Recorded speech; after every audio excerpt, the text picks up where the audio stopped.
So guys, আমি একটা অনেক দিন পরে একটা নতুন শর্ট রিডিং দিয়ে চলে আসলাম। সো বন্ধুরা, আজকে আমি দেখতে চলেছি আপনার এক্স কি ফিরে আসবে।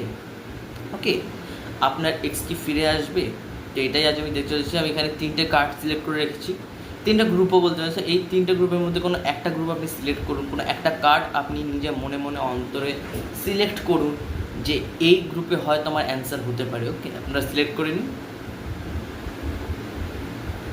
সিলেক্ট হয়ে গেছে। সো যারা যারা এই ফার্স্ট কার্ডটিকে সিলেক্ট করেছো তাদেরকে বলে রাখি যে আমার মনে হয় না এই মানুষটি ফিরবে, বা এই মানুষটিকে নিয়ে না আপনারা একটা অদ্ভুত জিনিস জানতে পেরেছেন, বা কোনোভাবে এই মানুষটির জীবনে টাওয়ার মুভমেন্ট ঘটেছে, বা আপনার জীবনে টাওয়ার মুভমেন্ট ঘটেছে। ইয়েস, বা এনাকে নিয়ে একটা ডার্ক ট্রুথ রিয়ালিটি জানতে পেরেছে। সো যারা যারা সেকেন্ড চুজ করেছিলে গাইস, আমি মেবি বলবো, কেন গাইস আপনাকে নিয়ে ইনি ভাবছেন না তা না, বাট এনার জীবনে অনেক অপশানস আছে।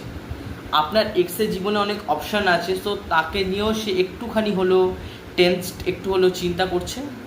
আর থার্ড কার্ড আছে ইয়েস, যারা যারা থার্ড কার্ডকে সিলেক্ট করেছো তাদের এক্স অবশ্যই ফিরে আসবে। সে এই সম্পর্কটাকে ব্যালেন্স করবে এসে, যদি সম্পর্কটা নেগেটিভ সাইকেলে ছিল সেটাকে ব্যালেন্স করছে। তো ইয়েস।